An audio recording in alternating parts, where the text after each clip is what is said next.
Este curso fue programado, fue diseñado hace bastantes años y está diseñado así. Uno podría decir, vamos ahora a seguir con la embriología del diente, no, está con la estructura del diente. Tiene cierto sentido, porque cuando uno le habla después de los ameloblastos que van a formar el esmalte, si no sabe cómo está estructurado el esmalte, mal va a entender cómo el ameloblasto va trabajando. Ahora, cuando uno explica algunas malformaciones del esmalte, cuando uno explica algunas de las estructuras del esmalte, las explica en función de cómo fue trabajando el ameloblasto. Entonces es como un círculo un tanto poco virtuoso lo que se establece, pero bueno, así está establecido el curso, así lo seguimos.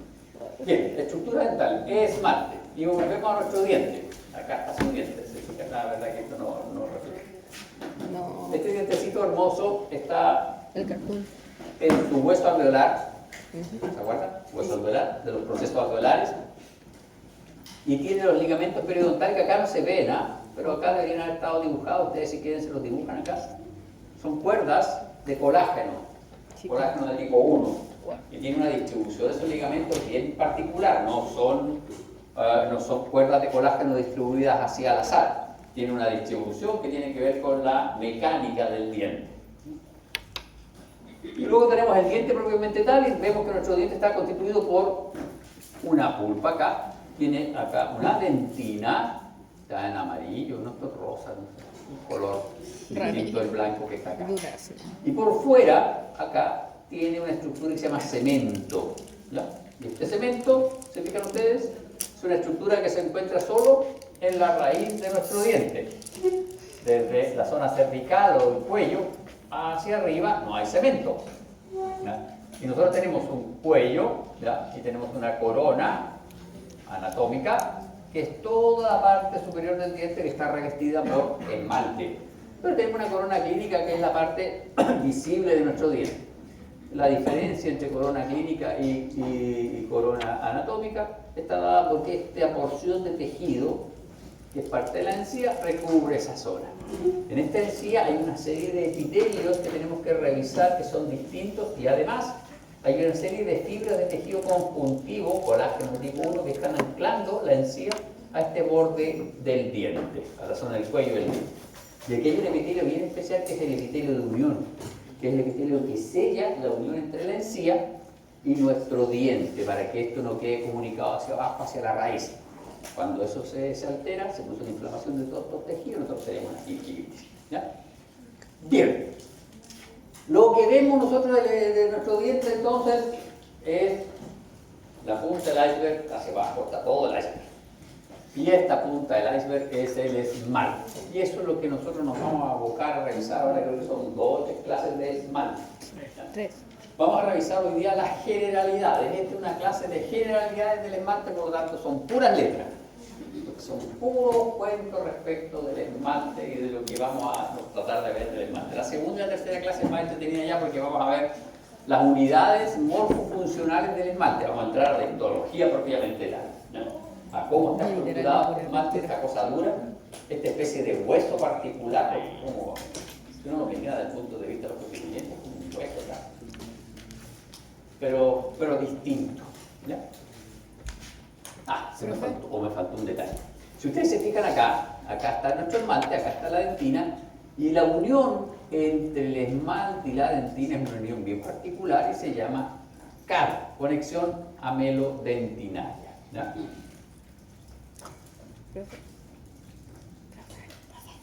Una consulta, en lo que viene siendo estas fibras colágenas interradiculares, ¿solamente se encuentran en lo que viene siendo ya los de atrás o también en la parte incisivo canino? Como su nombre lo sugiere, interradicular,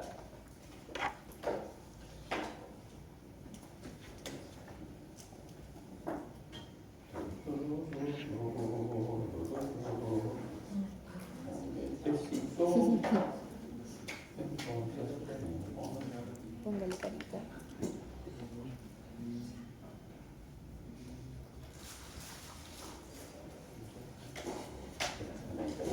Y solo están en. Esa es más o menos la distribución de los ligamentos periodontales. Bien, ¿cómo vamos a estudiar nuestro esmalte? Nosotros somos histólogos, tenemos que ver la histología del esmalte. Entonces este es nuestro esquema del diente. Este es el diente en 3 presentaciones, que son 3 visiones que nosotros podemos tener de nuestro diente desde el punto de vista de la histología. Recordarán ustedes, este es un diente desgastado, en donde lo que se hace es tomar el diente, se corta con una sierra. Hay unos micrótomos especiales para cortar dientes, que son los micrótomos de sierra, pero también se puede encontrar con estos sierras para geología, sierras geológicas que son para cortar piedra, pero la sierra geológica da cortes muy gruesos, entonces hay que lijarlo. En cambio el micrótomo de sierra para hueso da cortes mucho más finos. Se fijan, acá tenemos nuestra estructura del diente, y este es un diente cortado mucho más fino que nos permite un análisis histológico más detallado. ¿Por qué? Porque esto está aproximadamente de 0,1 milímetros, 0,2 milímetros, estamos hablando de 200 micras, 100 micras de espesor. En cambio este tiene 7 micras de espesor, mucho más fino, mucho más delgado, por lo tanto podemos ver con el microscopio de luz mejor detalle. Con el microscopio de luz no podemos ver mejor detalle.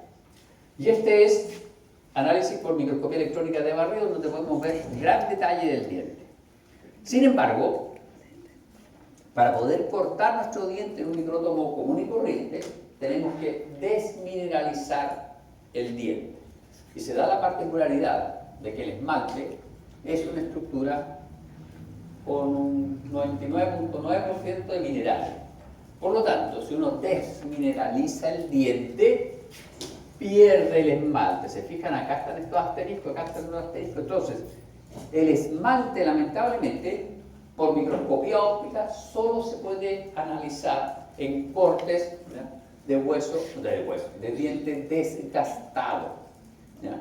Entonces, la información que uno puede tener no es muy fina, pero sí puede tener mucha información, pero no es muy fina. La información fina respecto de la morfología de las unidades que constituyen el esmalte se obtiene con microscopía electrónica, ya sea de transmisión o de barrido. Ahora que preferentemente se usa de barrido porque es mucho más bonito y se ven las estructuras, porque las estructuras que componen el esmalte son estructuras bastante interesantes desde el punto de vista de su forma y desde el punto de vista de cómo se distribuyen, ¿ya? Entonces, en este caso, para estudiar el esmalte, no nos sirve la histología convencional, los cortes teñidos con hematoxilina y eosina. ¿Por qué? Porque desaparece nuestro elemento de interés, que es nuestro esmalte. Solo podemos usar microscopía electrónica, ya sea de barrido o de transmisión, preferentemente se usa barrido, y podemos estudiarlo con nuestros dientes desgastados. Bien, y acá está nuestro esmalte, dentina y pulpa, que son los elementos estructurales de nuestro diente. Todo diente que nosotros analicemos, por muy careado que esté, por muy maltratado que esté el pobre, por mucho bruxismo que tenga el dueño del diente, va a tener un esmalte o resto del esmalte, o lo que le quede del esmalte si el dueño del diente es muy añoso, va a tener dentina y va a tener una pulpa, a menos que el diente esté muerto, esté tratado, debería tener pulpa. ¿Ya? Si la han hecho una endodoncia, no tiene pulpa, pero hablamos de dientes normales, no trabajamos.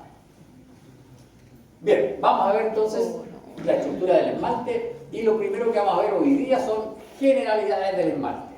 Después vamos a ver las propiedades físicas del esmalte, pero creo que hoy día vemos un poquito de propiedad física. La composición química, y aquí está lo interesante, la estructura histológica del esmalte. Las unidades estructurales básicas del esmalte. ¿Cuál es la estructura básica del esmalte? La estructura básica del hueso, ¿se acuerdan cuál es la unidad morfofuncional del hueso? No, esa es la célula. Una cosa súper clara, el esmalte no tiene célula, ya apartamos esa base. El esmalte es una estructura absolutamente acelular, ¿ya? Entonces, era la laminilla ósea. La laminilla ósea era la estructura básica del hueso. Y esa laminilla podía formar trabéculas o podía formar osteolas, y le daba características distintas al hueso. Acá, la unidad estructural es el prisma. Un prisma que es como una especie de bastón. Son una especie de palitos así como estos, que se van apilando uno sobre otro, pero de una manera bien artística, para dar la forma a nuestro esmalte.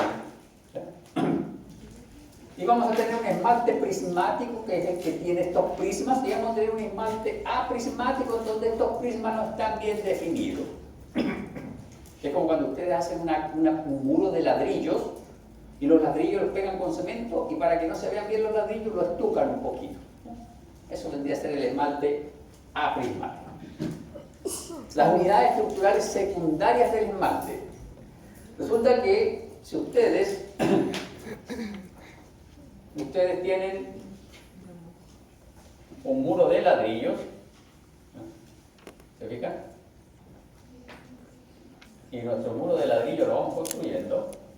Este ladrillo me quedó malo, bueno, no importa, más o menos así. Estos son nuestros ladrillos, y los ladrillos nosotros vamos construyendo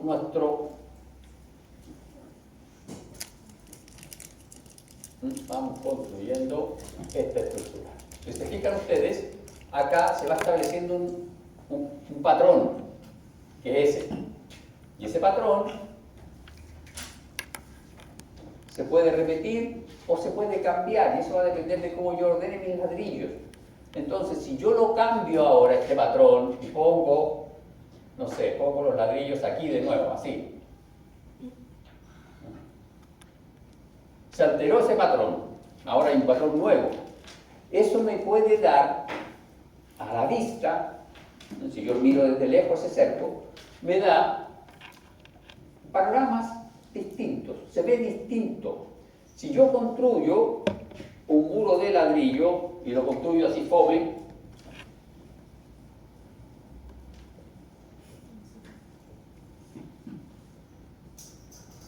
eso se ve distinto que si yo lo construyo así. Son imágenes distintas. Y siempre voy a tener los mismos ladrillos. Entonces pasa lo mismo con el esmalte. Dependiendo de cómo se van estructurando estas unidades, las imágenes que uno puede observar son distintas. Pero luego es más complejo, porque resulta que el ladrillo lo hace una máquina, entonces el ladrillo se hace completo, de a una en la máquina. Pero estas varillas del esmalte, que son bien largas, si el esmalte tiene 1 milímetro de espesor, la varilla tiene 1 milímetro de espesor, quizás un poquito más. Y eso lo hizo una célula. Y la célula más grande tiene 200 micras y está en la sangre. Acá no puede estar. Una célula epitelial ya 25 micras. La célula que la hizo tenía 25 micras. No la hizo en un día. Entonces, los ladrillos del esmalte son bien simpáticos porque están segmentados. Cada día que estuvo trabajando la célula para hacer ese ladrillo, tiene una rayita. Porque como dejó de trabajar, se secó. Es como si ustedes empiezan a pintar esta sala, pintan hoy día este pedacito y mañana siguen pintando. Pero como tratan de emparejar la pintura, yo pinté hoy día este trozo, pinté todo. Y mañana voy a pintar un trozo más, voy a pintar desde aquí. Pero si no tengo cuidado, y no lo voy a tener, en una zona aquí se me van a superponer. Y esta zona de aquí va a quedar con doble pintura. Está con simple, este pedacito de aquí al medio queda con doble pintura. Y eso se va a ver como un estriado transversal. Entonces estas unidades, como las hace una célula, tienen un estriado transversal. Y esa sobreposición de elementos genera una serie de estructuras que uno puede observar por microscopía, ya sea de electrónica o de luz. Y vamos a tener estrías de Redshift, vamos a tener penachos adamantinos, vamos a tener bandas de Scheger, vamos a tener esmalte nudoso, usos adamantinos. Las periquimatias no, las periquimatias se ven por fuera del diente y rara vez se ven, hay que tener el diente entero, tiene que ser un diente joven. ¿No? Líneas de imbricación, fisuras, laminillas y microfisuras del esmalte. ¿Ya? ¿Por qué? Porque mi esmalte estuvo trabajando y es cierto que es duro, pero si uno tiene un poco de bruxismo o uno pica con fuerza, a veces se producen pesaduras en este. Es como si yo voy a analizar mi pintura 5 años después, puede que por un temblor se rascó o por humedad, se rasgó la pared que yo había pintado. Entonces todos estos elementos se producen porque estas unidades estructurales básicas tienen disposiciones particulares. ¿Por qué? Porque de nuevo, si nosotros analizamos acá, si yo quiero que esta estructura sea fuerte, ¿cómo lo hago? Si tengo estas unidades, que sea súper resistente. ¿Las pongo así, de pie? No. Ya lo aprendimos en el cartílago. ¿Cómo se pone?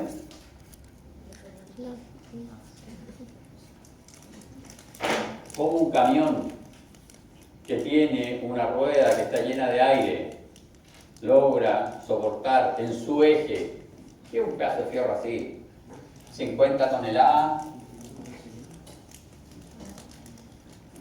porque hace mucho rato se dieron cuenta que hay una cosa que se llama arco. Entonces yo trato de formar arcos con estas estructuras.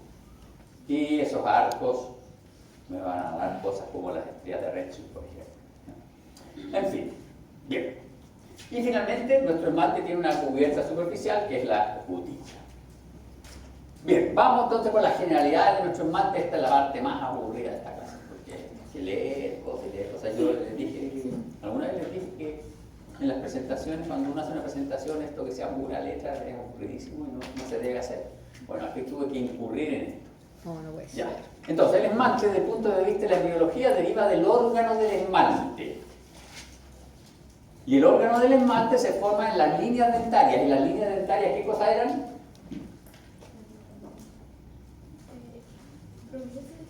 Eran unas prominencias epiteliales. Y si está en la cavidad bucal, derivan directamente del estomodeo, es decir, son ectodérmicas. ¿Ya? El esmalte es ectodérmico. La matriz orgánica del esmalte es fundamentalmente de naturaleza proteica con un agregado de polisacáridos. Pero esa expresión hace referencia del esmalte cuando recién se está sintetizando.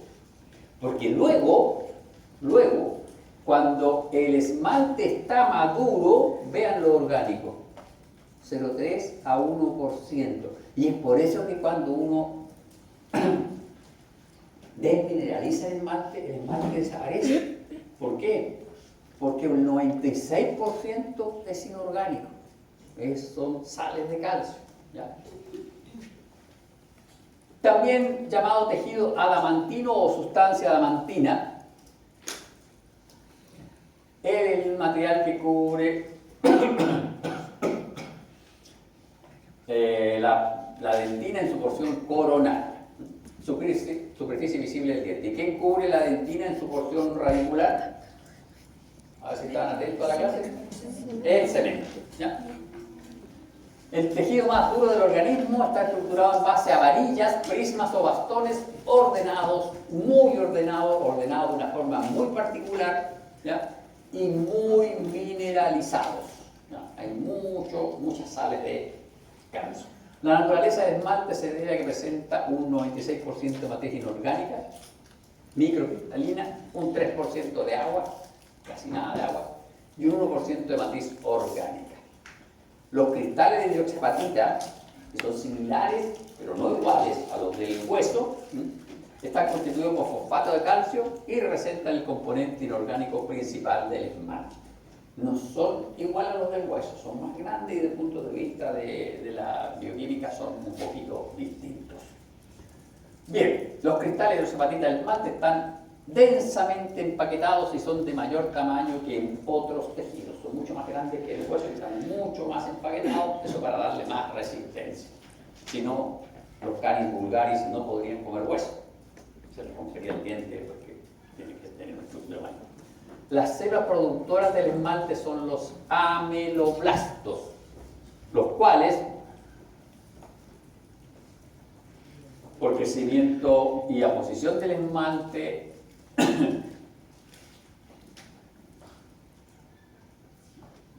aquí arreglé la clase algo correcto. Ya, lo pasé ya. Lo cual, estos ameloblastos desaparecen luego de la erupción, ¿ya? Por lo tanto, no hay crecimiento ni nueva reposición del esmalte después de la erupción. Ya, ahí lo estuve moldeando la clase en la mañana y algo cometí un error. Entonces, los ameloblastos, ¿qué pasa con ellos? Están en la etapa fetal, se desarrollan a partir del epitelio ectodérmico y sintetizan el esmalte. ¿Y cómo lo sintetizan? Por capas de aposición. Lo que yo les decía, pintan un poquito hoy día, al otro día pintan un poquito más y así van día a día. Ya, vamos a ver más adelante cuánto es el avance, cuántas micras avanzan pintando al día los ameloblastos. Resulta que una vez que erupciona el diente, estos ameloblastos se rompen. Los ameloblastos es, nosotros tenemos nuestro diente fetal, acá vamos a tener nuestro diente fetal, y aquí está nuestro esmalte. El ameloblasto corresponde a celulitas que están aquí. ¿Ya? Son cilíndricas. Pero cuando este diente sale, brota, erupciona, todo esto, todo este epitelio se rasga, se rompe, por lo tanto no hay esmalte, no hay ameloblastos que puedan seguir restituyendo nuestro esmalte. ¿Ya? Entonces desaparecen luego de la erupción. El esmalte maduro no contiene células. Lo normal es que no contenga células. En la base del esmalte, la unión amelodentinaria, ahí en la conexión amelodentinaria, puede haber proyecciones celulares, pero no son de ameloblastos, sino que son de odontoblastos. ¿Ya? Es una sustancia extracelular muy mineralizada. ¿Sí? Es extracelular porque la célula la secreta. No posee poder regenerativo, es incapaz de repararse.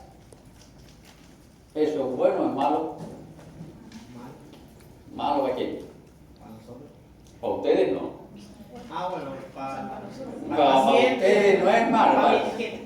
Para mí es malo, para mí es bueno. Sí, exactamente. Para ustedes como futuros dentistas es bueno, porque si el esmalte se autorrecuperara, o sea, No hay sí, negocio. tendrían que No hay dedicarse negocio. a cosas más. ¿Ya? Además, si el esmalte se autorregenera, la industria de todo lo que es enjuagues bucales, la industria del cepillo de dientes disminuye, porque si esto se autorregenera y se cuida solo. El esmalte por su superficie externa está en contacto con el medio bucal y por su cara interna está en contacto con la dentina y forma esta CAP, conexión amelodentinaria, que es una zona en donde es bastante irregular el esmalte. Bueno, por fuera también es irregular, uno lo ve lisito, pero si uno lo ve por microscopía electrónica es un poco irregular. Y de hecho ustedes, con algunos tratamientos, transforman el esmalte en una superficie irregular, ¿ya? Más irregular todavía para poder adherir, ¿ya? Todos los frenillos, estos se adhieren al esmalte, haciéndolo un poco más irregular, ¿ya? Pero la CAP es bastante más irregular que la superficie externa. Profe, dijo que la conexión a CAP, conexión amelodentinaria, ¿sí? estaba como compuesta de odontoblastos. No. Dijimos que en el esmalte, nuestro esmalte, no hay elementos celulares, salvo en la cara, que en la cara a veces hay unos pequeños penachos adamantinos y ahí puede haber algo de proyección de los odontoblastos. No, lo que pasa es que el ameloblasto está por fuera. Claro, mira, el odontoblasto empieza a trabajar así. Empieza a poner ladrillos en esta pieza. Aquí está la dentina. Y yo empiezo a poner ladrillos aquí. O las sillas de ustedes. La empiezo a apilar aquí, apilar. Y al final me quedo allá afuera. Y me voy. Porque no tengo forma de penetrar. Porque llené de sillas la sala. Entonces ya perdí. ¿Ya? Entonces no puede haber nada. Bien, el esmalte, si número se intenta el desgaste físico por su alto contenido material, no es así con las acciones químicas. Hay ciertos elementos químicos que lo dañan. En particular, los ácidos. ¿Se acuerdan cómo yo trabajaba mis huesos para verlos en histología? Les hacía un tratamiento con un ácido débil. Por lo tanto, si yo hago el mismo tratamiento con mis dientes, debilito el esmalte. Y es por eso que hay que cuidar el pH de la cavidad bucal, que no se acidifique, porque se dañan los dientes. ¿Y cómo se acidifica? Con las personas que tienen la manía de andar comiendo limones. Tuvo de moda esa cosa de hace unos años, toda la gente comiendo limones, ¿se acuerdan? Pero, sí, comiendo limones, así, a lo bestia, sí, A lo bestia, a lo bestia. sí, que malo. Bueno, eso acidifica el pH de la boca y, bueno, daña el esmalte, pero también daña todas las enzimas y todas las bacterias propias de la flora, o sea, toda la flora bacteriana propia de la cavidad bucal y permite el ingreso de patógenos. Entonces, no es muy bueno ni por la flora bacteriana ni por nuestros dientes, ¿ya? Y ahí dice, por ejemplo, consumo excesivo de limones, consumo de vinagre, etcétera. Bulimia, todo este tipo de las conductas licenciosas de salir a disfrutar mucho, que aprobó el curso de histoembrio, acá en la Plaza Perú, después los vómitos, tiene un contenido alto de ácido y eso daña a tus dientes. Entonces ustedes no pueden salir a celebrar y embriagarse porque van a tener que proteger sus dientes. No importa. El daño por estas causas se llama erosión del esmalte, ¿ya? Ahora, aquí hay un detalle interesante. Ustedes pueden hacer esta erosión del esmalte de forma controlada y eso se llama grabado ácido. Ustedes ponen un poquito de ácido en una zona, ¿ya? Y eso permite generar una remoción controlada de la superficie del esmalte y con eso genero una superficie irregular y mejora la adherencia, ¿ya? ¿Por qué? Porque si yo trato de adherir un pegamento a una superficie muy regular, muy pulida, la adherencia es mala, ¿ya? Entonces, si bien es cierto, esto es malo, pero si uno lo hace controlado, puede ser útil en química. Acá hay otro detalle del esmalte, que el esmalte es impermeable, ¿sí? Sin embargo tiene cierto grado de permeabilidad y sobre todo al flúor, lo cual permite reemplazar el flúor y formar una sal de flúor que es mucho más permite reemplazar el fósforo, perdón, y formar una sal de flúor con el calcio que es más resistente a la erosión y al mecanismo. Esa es la base de fluorar el agua, ¿ya? Sin embargo, hay toda una discusión respecto de si ese flúor en exceso es bueno o no para la salud, no solo para la salud bucal, sino que para la salud del resto de la fisiología del individuo. ¿Estamos bien? Sí, estamos. Bien, sigamos con nuestras generalidades respecto de el desgaste del esmalte. Nosotros tenemos que entender que nosotros estamos hablando, estamos comiendo y los que somos nerviositos tenemos bruxismo, estamos moviendo los dientes, estamos moviendo la mandíbula, etc. ¿Ya? Y terminamos en el dentista y nos hacen un plano de relajación. Y es una incomodidad horrible. Busquen un mejor material, ustedes deberían trabajar en desarrollar un mejor material para el plano de relajación. No sé por qué. Bien, entonces nuestros dientes, por su naturaleza, por su quehacer propio, están sometidos a desgaste. Cuando uno come, cuando uno se enfrenta, cuando empezó la temporada de los membrillos, por cierto, cuando uno se enfrenta a un membrillo y se quiere comer un membrillo, el diente con sal y con limoncito para que complete el trabajo del diente, ¿ya? El diente se desgasta. Entonces, el desgaste fisiológico normal de hablar, de posicionar un diente sobre otro, se denomina atricción. Es un desgaste normal y eso va a depender de qué cosas coma usted, etc. ¿Ya? Ahora, el desgaste anormal, por ejemplo, por bruxismo, se denomina abrasión. ¿Ya? Y eso no solo bruxismo, sino que algunos alumnos que tienen la costumbre de cuando están aquí en la clase están mordeando el lápiz, ¿cierto? Sí, etcétera, etcétera, etcétera. El diente está hecho diseñado para morder cosas con una dureza relativa. Nuestros dientes no están muy diseñados para el hueso. El diente de los perritos es distinto, el diente de las ratas es así, esos dientes tienen crecimiento constante y ellos mantienen su aminoblasto que siguen desarrollando el diente y lo van gastando. Los jugadores tienen un diente distinto. El problema es que si nosotros tuviésemos los mismos dientes, terminaríamos con almorzo, así como un diente gigante. No, está bien, eso como es menos. Ya, y finalmente hay un desgaste anormal que se da por un trabajo mecánico reiterativo, que es la afracción, y esto se da y ocurre en muchas personas, gente adulta, y el dentista va y dice, pero deje de usar ese cepillo dental, porque usan cepillos dentales duros, porque esa gente tiene el concepto de que ese cepillo dental es muy blando, no está limpiando la placa bacteriana, pero al final me están convenciendo de que el cepillo tiene que ser suave y no sé qué, pero tengo mis dudas. Pero no importa, sufriré de afracción, ¿ya? El problema de la afracción es que siempre se da, vamos a buscar nuestro diente, borramos nuestro diente.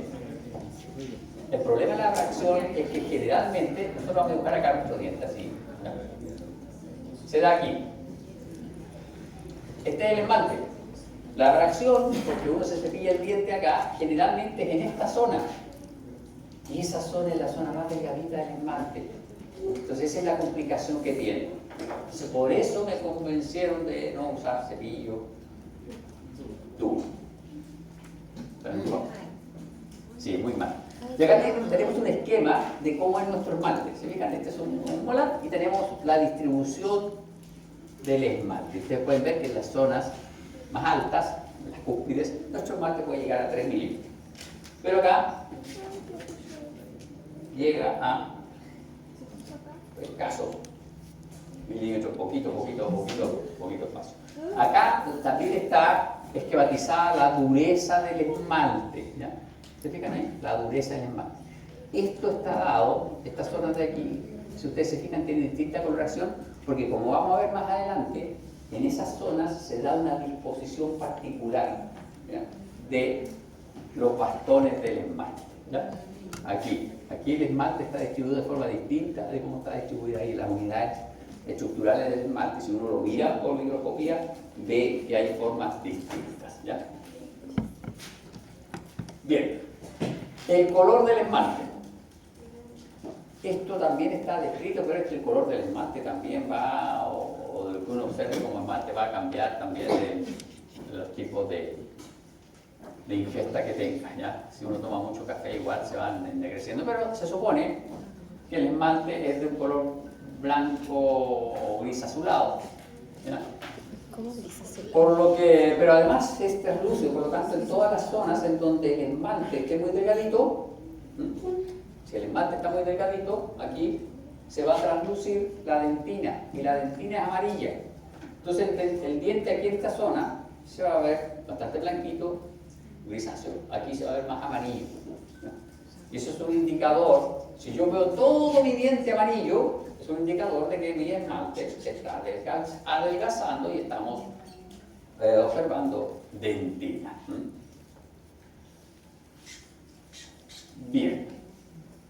El esmalte, dijimos, se contactaba con el cemento a nivel del cuello del diente, en la región cervical de nuestro diente. Sin embargo, este contacto no es un contacto regular. Ese contacto en algunos casos no existe, en otros casos es muy leve y en otros casos es bastante más proyectado, bastante más grande. Y estas representaciones fueron descritas por el señor Choquet. Por tanto, estas presentaciones se conocen como casos de choque. Y vamos a tener que la presentación A, en donde el cemento cubre al esmalte, es la más común y corresponde al 60% de los casos observados. La presentación B, en donde el cemento hace contacto leve con el esmalte, ¿no?, corresponde al 30%. Y la presentación C, en donde no hay contacto del esmalte con el cemento y queda un poquito de dentina presente ahí, expuesta, corresponde aproximadamente al 10% de los casos observados. ¿Cuál es el problema de esto?